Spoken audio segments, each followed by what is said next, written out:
Arafat Rahman cocoa স্মৃতি cricket টি-20 2025-এর final খেলাটি শনিবার খোকসা জানিপুর সরকারি মাধ্যমিক বিদ্যালয় মাঠে অনুষ্ঠিত হয়। উক্ত খেলায় যে দুটি দল একে অপরের মোকাবেলা করেন তাদের মধ্যে শক্তিশালী দল কুষ্টিয়া বাসার একাডেমি বনাম রাজবাড়ী ক্রিকেট একাডেমি। এরই মধ্যে উপস্থিত হয়ে গেছে আজকে আরাফাত রহমান কোকো ক্রিকেট টি-20 টুর্নামেন্টের ফাইনাল খেলায় প্রধান অতিথি হিসাবে এবং পুরস্কার বিতরণ করবে কুষ্টিয়া জেলা বিএনপির। উক্ত খেলায় প্রধান অতিথি হিসাবে উপস্থিত ছিলেন সাবেক যুগ্ম সাধারণ সম্পাদক কুষ্টিয়া জেলা বিএনপির ও যুগ্ম আহ্বায়ক কুষ্টিয়া শহর বিএনপির জনাব কাজল মাজমাদার। আলহামদুলিল্লাহ দুই দলই ভালো খেলেছে। খেলায় তো হার জিত আছে, কেউ হারবে কেউ জিতবে। আমাদের বাসার একাডেমি তারা জিতে গেছে, তাদেরকে আমার পক্ষ থেকে অভিনন্দন জানাচ্ছি। যারা হেরে গেছেন তাদেরকে অভিনন্দন জানাচ্ছি, তারাও ভালো খেলে হারছে। দুই দলকেই আমি অভিনন্দন জানালাম। আসলে কিছু কথা না বললেই না, খেলাধুলা তো ছিলই না বিগত 17টা বছর। এই যে এত সুন্দর খেলাধুলার পরিবেশ ছিল না, বিশেষ করে আমাদের দলীয় যারা খেলাধুলার সাথে জড়িত ছিল, কোনো জায়গায় কোনো সময় কোনো জায়গাতে আমরা এই সুযোগ পাই নাই খেলা পরিচালনা করার মতো। উৎসাহিত ভয়ঙ্কর একটা অবস্থা ছিল।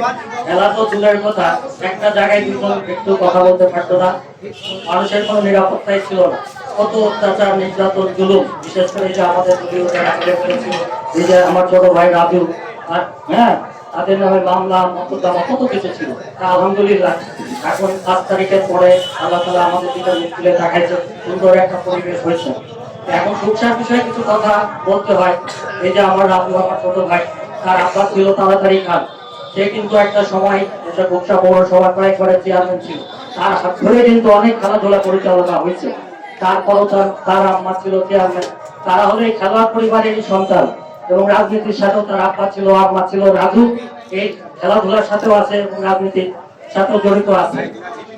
রাজুর প্রতিও আমার সব সময়ের জন্য, সে আমার অত্যন্ত কাছের ছোট ভাই, তার আব্বাও আমাকে সন্তানের মতো ভালোবাসতো।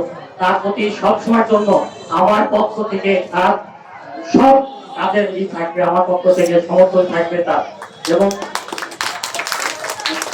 এবং রাজু যেটা বলছে যে এই খেলা তো শেষ হয়ে গেছে, ঈদের পরে ও ফুটবল টুর্নামেন্ট ছাড়বে ইনশাআল্লাহ, সেটাও আমি তাকে যে কোনো সহায়তা যদি লাগে আমি তার পাশে থাকবো ইনশাআল্লাহ।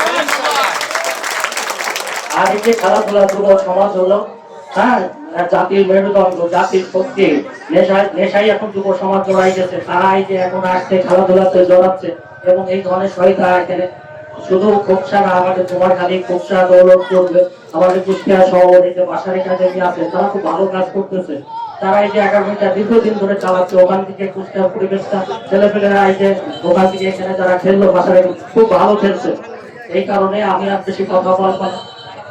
আবার বলছি, বাসার একাডেমিতে আমার পক্ষ থেকে আমার বন্ধু আছে, বিন্দু আছে, আমরা আসছি যারা, আমাদের পক্ষ থেকে তাদেরকে অভিনন্দন জানায় আমি আমার বক্তব্য শেষ করছি। খেলায় বিজয়ীদের হাতে পুরস্কার তুলে দেন। হচ্ছে না কেন?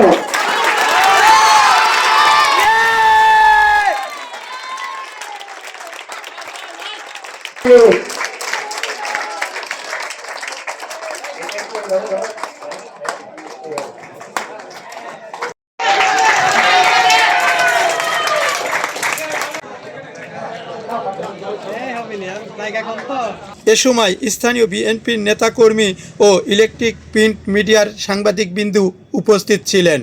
এবং আমি আমার খেলোয়াড়দের উদ্দেশ্যে বলছি, যার সাথে আমি দাঁড়িয়ে আছি, আমার মায়ের নামে যে tournament, Rabeya Memorial gold cup cricket টুর্নামেন্টে একমাত্র গোল্ড মেডেলিস্ট আমাদের রিপন ভাই।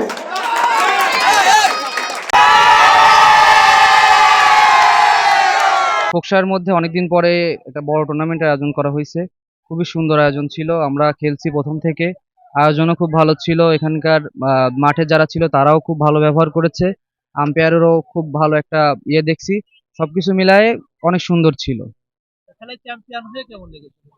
চ্যাম্পিয়ন তো সবাই হইতে চায়, কিন্তু চ্যাম্পিয়ন হওয়ার জন্য তো পরিশ্রমের দরকার বা টিমের বন্ডিং দরকার। তো আমাদের টিম পারফেক্ট ভাবে করতে পারছে, যার জন্য আলহামদুলিল্লাহ আমরা চ্যাম্পিয়ন হয়েছি। আর চ্যাম্পিয়ন হওয়ার অনুভূতিটা তো সবারই ভালো থাকে, আমাদেরও খুবই ভালো।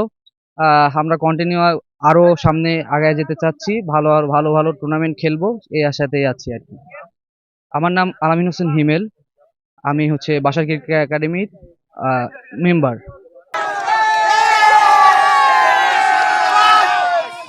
অনুভূতি আসলে অনেক আলহামদুলিল্লাহ, কারণ এখানকার যে আপনার মাঠ এনভায়রনমেন্ট থেকে শুরু করে ওনাদের কমিটির যেসব মানে ওনাদের এনভায়রনমেন্ট ছিল সব আল্লাহর রহমতে অনেক ভালো ছিল এবং প্রশংসনীয় অবশ্যই ছিল। তারা অনেক খুব সুন্দরভাবে অর্গানাইজ ভাবে পুরো টুর্নামেন্টটাকে চালাইতে পারছে। আসলে ক্রিকেটে হার জিত থাকবেই, আর এটা পার্ট অফ গেম। আমরা ভালো ক্রিকেট খেলছি, বাট হয়তো আমাদের বোলিং এ আমার মনে হয় যে আমাদের এই উইকেট অনুযায়ী একটু কম রান হইলে আমরা চেয়ে যে একটু মানে ইজি হইতো। আমার নাম মঞ্জুরুল ইসলাম রিদ্দিত, আমি বিকেএসপি স্টুডেন্ট, এক্স স্টুডেন্ট, আর হচ্ছে আমার Rajbari cricket academy player. Khoksa Janipur সরকারি মাধ্যমিক বিদ্যালয় চত্বর থেকে মোহাম্মদ হাফিজুল ইসলাম বকুল, বিটিভি নিউজ, খোকসা, কুষ্টিয়া।